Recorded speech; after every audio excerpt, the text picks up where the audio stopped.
Welcome, everyone. It's Kelly at Women for One, and I am really honored to be speaking with an amazing woman who has overcome so many things, and I would say is probably the ultimate truth teller at Women for One and embodies all of our principles more than anyone I've ever spoken to, according to me. Of course, we've all gone through things, but she is a writer, award-winning author of several bestsellers. She was awarded Oprah's Ambassador of Hope in 2009 after one of her books came out, which In Our House, Perception versus Reality, which is an amazing book as well. She's also a ghostwriter, and she is an inspirational speaker. And I think, first and foremost, like I always say in every interview that I talk to a mom, she's a mom, because I think it's one of our greatest lessons in life to be moms. So I want to welcome Marala Scott. Thank you for being here. Thanks for having me, Kelly. Yeah, really excited to talk to you today about several principles and concepts that are at the core of Women for One. And I want to first start with kind of giving us a little bit of a history of who you are and how you came to inspire people through the written and spoken word. Well, it started when I realized that I was born into a cycle that I wasn't meant to be in. And my childhood was extremely volatile, a lot of abuse, a lot of horror, and there were elements of it that are just completely unimaginable to the human ear that happened to me and to my brothers and our family. But everything took place behind closed doors. So my memoir was called In Our House, Perception versus Reality, because the true perception of my life wasn't the reality. You know, what people thought the perception was one thing, and the reality was very different. And so I went through a lot of pain, a lot of abuse, a lot of things that happened with my mother. That's a very tragic story. And in doing so, it took me a lot of years to kind of work everything out of my system. And when I did, I realized that wasn't my destiny, that I had a greater destiny than remaining a victim of circumstances, because those weren't the circumstances I chose. So in letting go of a lot of things in my past and learning how to forgive and let go and move on, it taught me that there was more to life. And so what I wanted to do was inspire people not to make the same mistakes, not to make the same choices, but even if they were like me, born into a situation that had nothing to do with their choices, that they learned how to overcome adversity and to be better, stronger, and wiser people. So in sharing my memoir, I opened myself up, my soul up for people to see who I was and how I overcame these things and take my journey with me. And I was recognized as Oprah's Ambassador of Hope in 2009 for sharing the indicators of an abuser and some other things about teaching people how to forgive to help them better their lives. And so my journey began one way, but it was my choice to change my mindset and change my life. And in doing so, I am who I am today, and I love that person that I've become because I use the adversity to overcome things that most people think that it defines them. It ruins their life. Well, that is so amazing. But I have this question because a lot of women share their stories at Women for One and men, and I get a lot of questions around, okay, so I've come aware of what has happened, and I am not the circumstances of my life. Okay, so I have an awareness, but how do I use that as the fuel to shift out of it into a more empowered life? And if anybody can answer that question, you could. You know what? That's one of the things. That's a great question. It's great because I do that. I tell people, you take your pain, you take, everything that happened to you that hurt you, that was negative, and you turn it into fuel. I love that you even said it. So I tell people, use it for fuel to catapult you into a better, mental state of mind. If you look around the things, people say, I went through this, I went through that, and this hurt me. Yes, but everything that you're discussing is past tense now.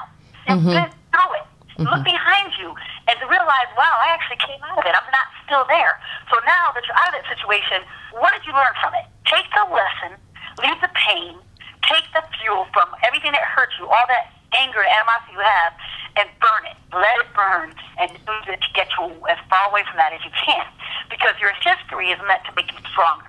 Yes, you're going to have some painful things. We all do. It's a part of life. We're not brought here with a handbook so that we can, follow it to the T and life is going to work out perfectly. Some of these lessons are designed to make us better individuals. And we can do that if we choose to accept that and take it and say, okay, that happened, but how could I have avoided it?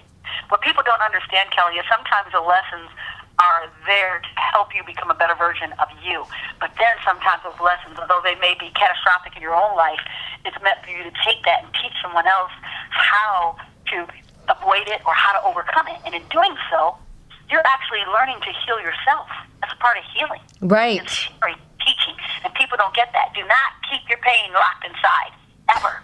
Right, because when you start to release it, it almost like it's not part of you anymore. It's not in your cells. Right. You get a little distance, so you kind of like you can look at it a little more objectively.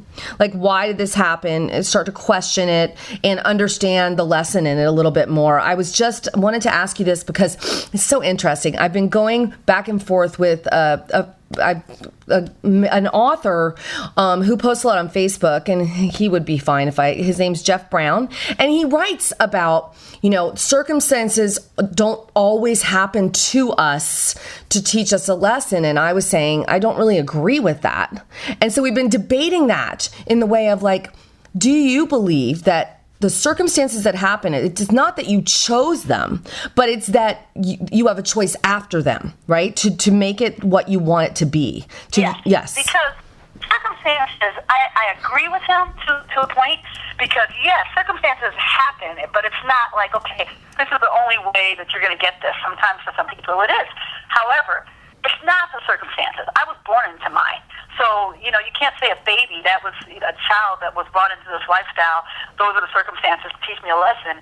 But it's what I did with that. It's what I did, what I chose to do, to look back and say, wow, okay, that happened to me, and I went through that, but I'm going to make the choice to do this with it. I'm going to make the choice to better my life and not be a victim. I'm going to make that choice. So, it's kind of what he's saying. I do agree with the aspect that those circumstances, and I do tell people that, they're meant to make you stronger. They're meant to make you wiser. They're meant to make you reflect on what you overcame. Sometimes you don't realize that you overcame the adversity, but you don't know it because you're still talking about it. You're still complaining about it. So if you want to pull the pain out of any negative situation, that's easy to do. But why don't you focus on pulling the point, the lesson?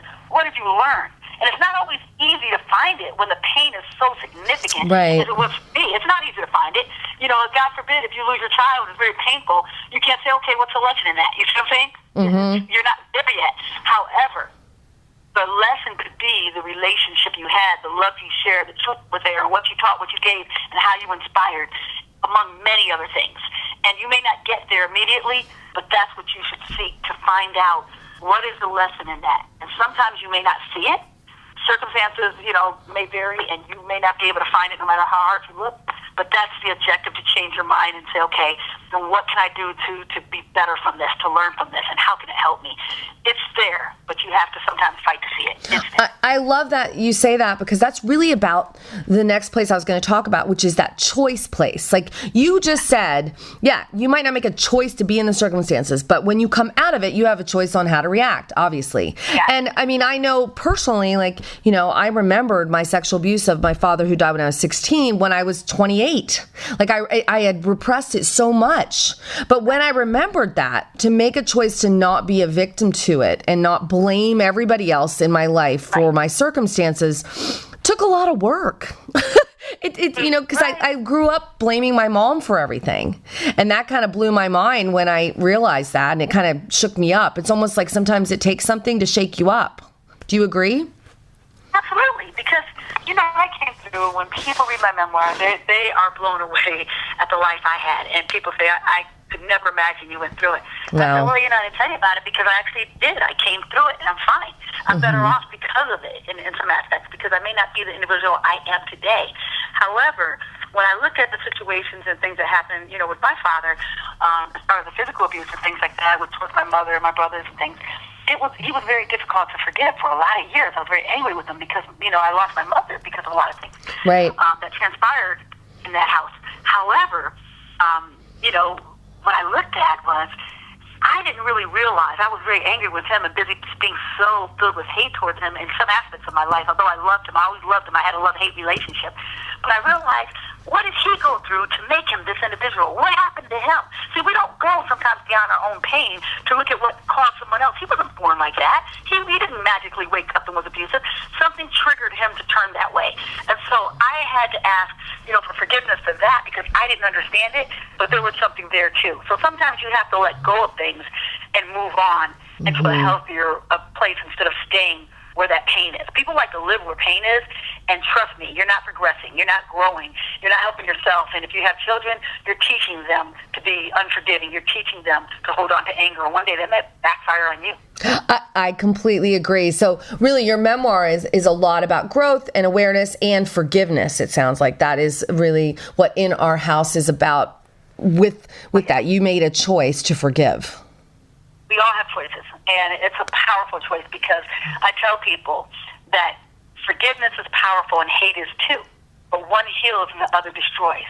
So it's up to you to determine which end of the spectrum that you want to be on. I had to make that choice because sometimes you can allow your own hate for someone else to destroy you, your loved ones, your career, your relationships with people all the way across the board, and you don't even realize it's your choice to do that. Wow. Let it go. Live, independent of that.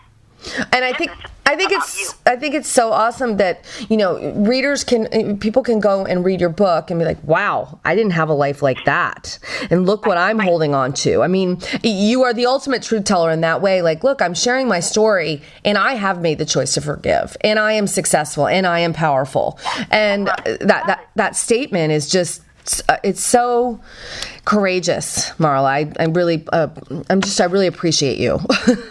Well, thank you, because I tell people it wasn't like I woke up one day and my life was great. I had to work towards making it that way. But man, the reason I share what I do and how I did it is because, Kelly, if I had known this was the recipe that I had to follow decades ago, I would have done it a long time ago.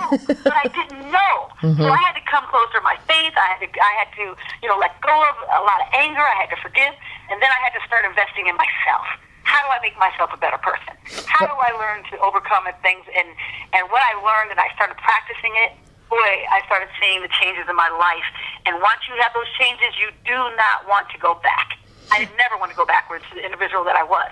And, God had mercy on me because he took me through something and I came out of it. And that's the operative phrase, is that you came out of it. So look back at whatever you experience in your life and realize you're done. Sometimes you have, physical changes because of that, or the mental changes that you're choosing to hold on to, or things that mentally, hurt you or stay with you.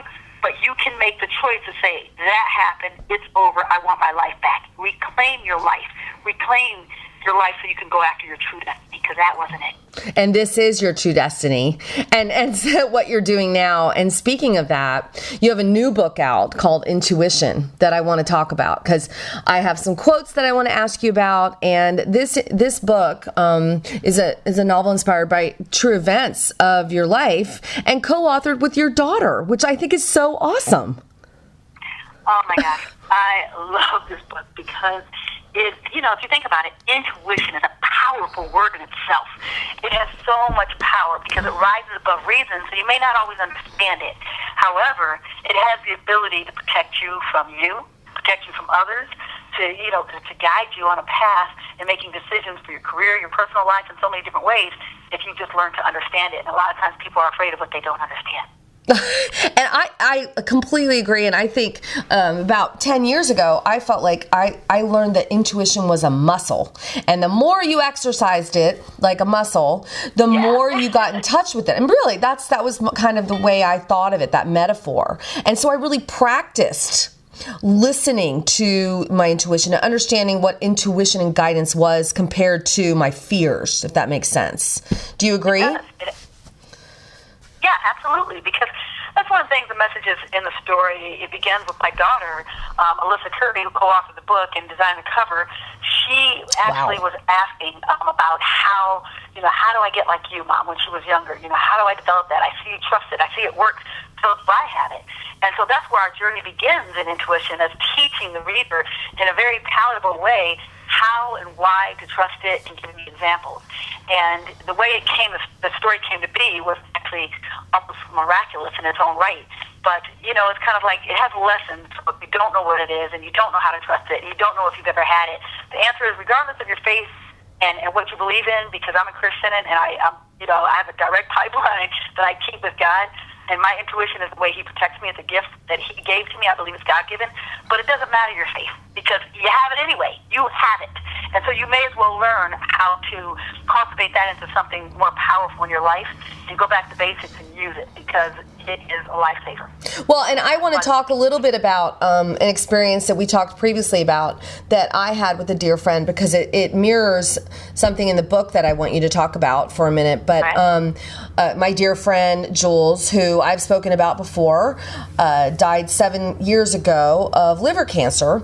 And 3 years previous to that, she would come to me, and she was a very dramatic, powerful woman that would always be like, oh my gosh, I'm so sick, or blah, blah. And she said, Kelly, there's something wrong with me. And the doctors told her over and over again. She got x-rays, CAT scans, that she was fine. And one day she called me on the phone and said, I'm going to live. And I'm like, I know, Jules, And then she said, Kelly, she just did not believe them because something was wrong in her stomach. She's like, there is something wrong. My intuition is telling me.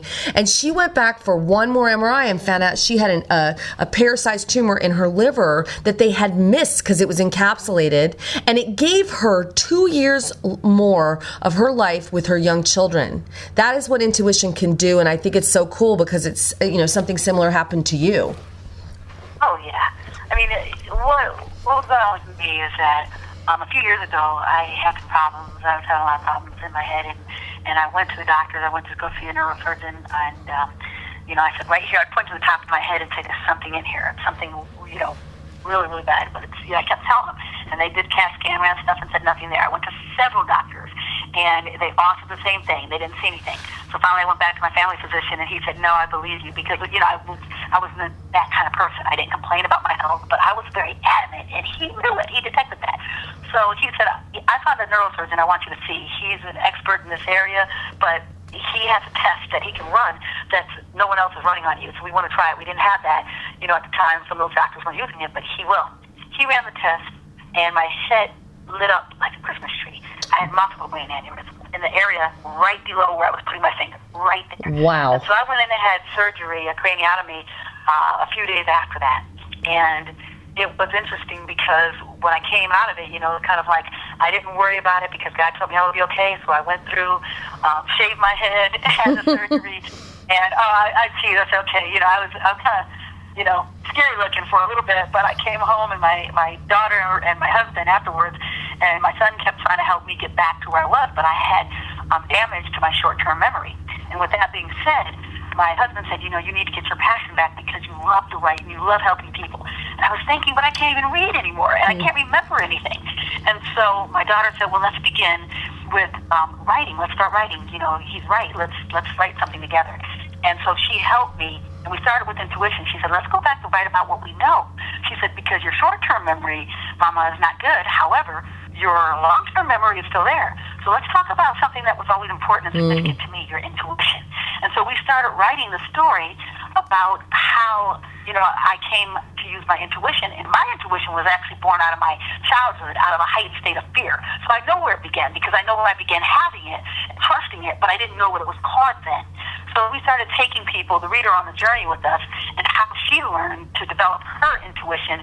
And then we gave it and intertwined it in a story so the reader, it's more palatable to get it and feel it. But the lessons and everything are true. And so 2 months after my craniotomy, my daughter, Alyssa Curry, and I did this, and the book is phenomenal. It really will hit your heart, and it will teach you. Well, and I will say, I'm so blown away by that you and your daughter did this, and that you did this after this surgery. And I mean, just everything about you is so inspiring. But I will say, it's interesting that you write these beautiful novels that are stories that people can attach to, but there's so many lessons weaved into them. And what I love about that is my favorite author in the whole world, like for my whole life, has been Paulo Coelho. And I feel like he does the same thing. He writes these beautiful stories, and a lot of it are aspects of him. And I know that one of them was a memoir, but you do this in such a beautiful way, but you weave so many important and valuable principles and lessons in it. Like, what inspired you to do that? In my life, because I had so much pain, and I don't want to focus on the pain. I don't want to focus on the negative. I had many, many years to do that, and it wasn't who I was. And I said, what can I do with everything that I went through? And it hit me. It's like God told me, use what you've seen, what you've been through, what you've learned to help others. And, we have this great way of impacting people, one, through the social media. So I use the internet, and I put out inspirational quotes every day so that people can have something to make them smile, to make them laugh, to make them sweat. Right. But it will encourage you. And that's a part of my life, something I've learned, something I've helped others learn or overcome in some way. But they're powerful little just words. Words have so much impact. So I put negative words out there, and instead I want to put power out there. So I put words that will make you smile, that will make you say, hey, I can do this. And it's working, because I get messages from people every day that say, I love your quotes. It made me feel better today. I was overcoming something like that and didn't know what to do, and this was magically there. It's not magically there. That's what inspiration is. We're surrounded by it. We're surrounded by inspiration every day, and it's meant to make you reflect and say, wow, this might be going wrong, but I still have this. That's not working, but I can still do this. And this person left me, but God will never leave me. No matter what it is, we're surrounded by inspiration. So it's up to us to see it, and even in the darkest hours, and use it. And I had to do that. So I want people to know, can, you will, and the two most powerful words in the universe are I am. You believe it? I agree. I am. And when you were speaking, it just reminded me of when I spoke with Maya Angelou, and she was talking about how making a choice with your words, goes into the walls and your cells of your body, into your house. When you say those negative words, and inspiration is all around, make that choice to choose the inspiration instead of the negative and the darkness. Got it. Yeah. And it just, you just inspire me with your heart, because you can feel it as you talk. And back to the book Intuition, I have a couple quotes from it that I wanted to just bring up with you, because obviously on page 6 you say intuition operates outside of conscious awareness, and it's a natural resource or gift in itself. And I believe it is a gift, but what I love that you said is that you developed your intuition when you were going through all that trauma. And do you find that a lot of people do that so they can stay safe? They Right. develop that muscle. Well, what people don't understand is that you have to look at, sometimes you're in a situation, you can trust someone else, and if you have a do or die situation or something that's going to make a huge difference in your life, you have to make the right choice. If you only get one, why is it that in those moments, sometimes you give more reflection than you do in your day-to-day life for decisions that affect others, your children, your family, your business? That's your intuitive choice. The first voice you hear is it. And when you are saying, well, maybe I shouldn't, or maybe I should do this, that's you trying to debate and rationalize your own justification, because you don't understand why it is you felt that intuitive feeling. So you don't understand it, so you say, I'm going to do what I typically do. And that's the wrong choice. And so when you look back behind you, when you say, man, I should have done that, I knew better, well, that's your intuition right there. That's it. That's it. Right. Absolutely.